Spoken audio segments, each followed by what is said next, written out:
on the topic of states' rights and the pendulum swinging to the right and everything going on. Bad day, not a great day for the Democrats, but a confusing day for the Democrats more than anything. This was why don't you got that gun control jingle? Yes. Are you proposing taking away their guns? Yes. Enough prayers. Time for some action. You want to take everyone's guns away. Bingo. Enough prayers. Time for some action. We're going to take your AR-15. We're not going to give up. We'll find you. I mean, if you're a hardcore Republican, I won't even say conservative, I'll just say Republican, and you're sort of like measure of a good day is how many liberal tears that you collect in your potion bottle or whatever, or use to oil your gun. Today is a wonderful day to be a Republican who thirsts. Get ready to slake your thirst on the tears of liberals, because CBSNews.com, in addition to the Roe v. Wade decision, we have this headline: Supreme Court strikes down New York gun law expanding concealed carry rights. The Supreme Court on Thursday struck down a New York law that placed strict restrictions on carrying concealed firearms in public for self-defense, finding its requirements that applicants seeking a concealed carry license demonstrate a special need for self-defense is unconstitutional. In a 6-3 ruling, the Supreme Court reversed a lower court decision upholding New York's 108-year-old law limiting who can obtain a license to carry a concealed handgun in public. Proponents of the measure warned that a ruling from the High Court invalidating it could threaten gun restrictions in several states and lead to more firearms on city streets. Justice Clarence Thomas delivered the majority opinion for the ideologically divided court, writing that New York's proper cause requirement prevented law-abiding citizens from exercising their Second Amendment right, and its licensing regime is unconstitutional. Quote, the constitutional right to bear arms in public for self-defense is not a second-class right subject to entirely different body of rules than the other Bill of Rights guarantees, Thomas wrote. We know of no other constitutional right that an individual may exercise only after demonstrating to government officers some special need. That is not how the First Amendment works when it comes to unpopular speech or the free exercise of religion. It is not how the Sixth Amendment works when it comes to a defendant's right to confront a witness against him. And it is excuse me. And it is not how the Second Amendment works when it comes to public carry for self-defense. And then it goes on. Now, there's some little twisty turnies in here, because they'll have you believe that like suddenly now just anybody can carry a gun at all times and it's so dangerous and spooky. It really is just striking down one little aspect of the law, meaning when it comes to concealed carry licenses, there are shall grant states and can grant. What is it? Can or shall? It's something like that, where some states, they recognize that we will give you a license. You need a license, but we will give it to you. Just ask. Take a class, you get the license. Anybody can do it. And then there's places like New York and California, guns, where if you want to get a CCW, it is not a shall grant state. You're not guaranteed to get the license just because you ask for it or pay or take a class. You need to prove that you're in sort of imminent danger. Oh. And famously, it's famously hard to prove that in California or New York. Can I just show him a picture of Gavin Newsom? Yeah. My imminent threat is this right here. Yeah. Well, funny enough, when the Black Lives Matter protests were going on, or the George Floyd protests were going on in California, I believe I saw statistics somewhere that during the BLM protests was the highest approval for concealed carry permits in New York and California. Oh yeah, I'm sure. No, they're just like, yeah, my house is on fire. Can I please? We love our guns out. I know California, people that aren't from California think that everyone here is just a bunch of liberal people. No, you've but done a gregreat job of proving them But I'm otherwise. just saying, But I know what you we mean. love guns here. There's gun stores, especially like during the pandemic. Yeah. They were like selling out. It was crazy. Right. But yeah. So that's the little thing that got struck down. But there is just get ready, get out your flasks, everybody.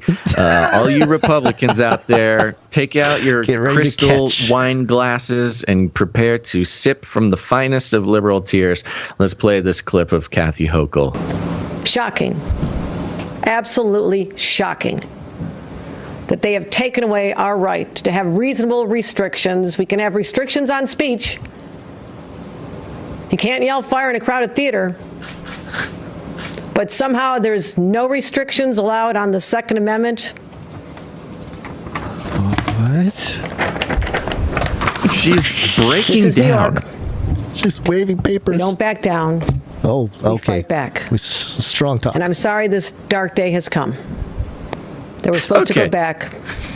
Pause it for a second. So she's talking about no restrictions on the Second Amendment in New York. She's presenting this as if not just one little detail of one law was deemed unconstitutional. She's acting as if all restrictions on guns have been lifted, and it is some sort of Mad Max apocalyptic event where suddenly all the streets will break out in gunfire.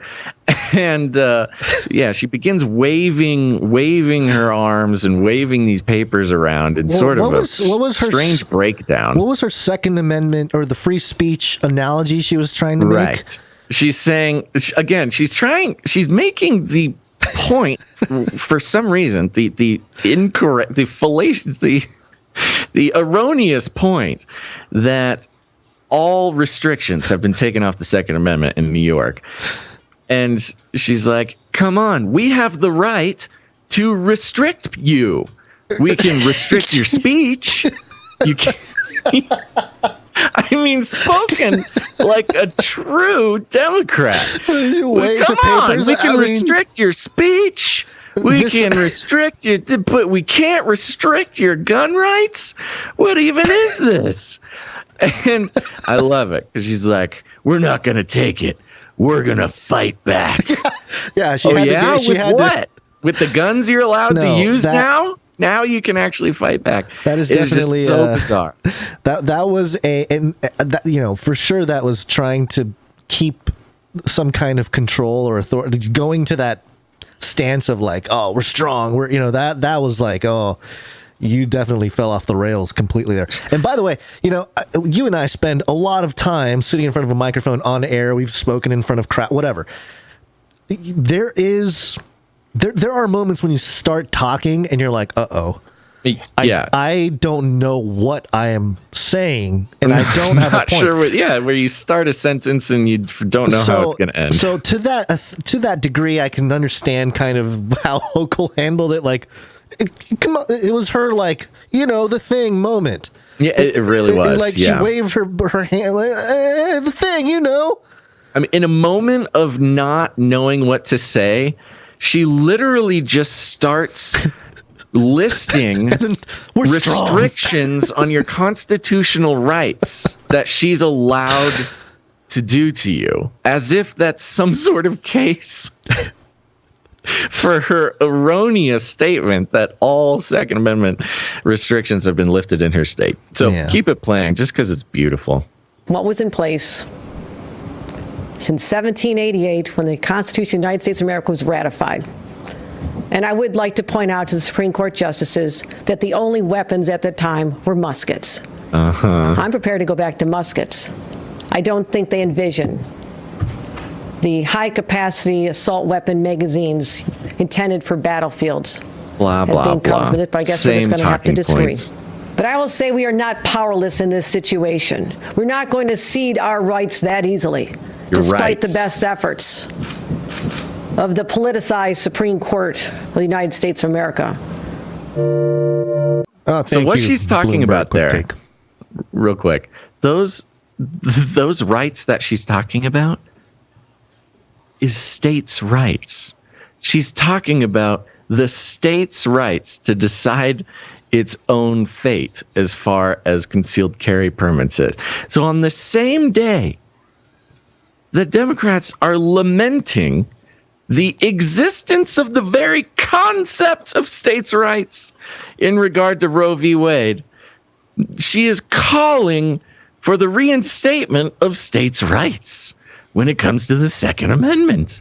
It is just the most beautiful, topsy-turvy clown world to watch these lizard people try to make sense out of things not going their way all in one day. I mean, you know, they've had a death grip on the country for 2 years now, and it seems overnight.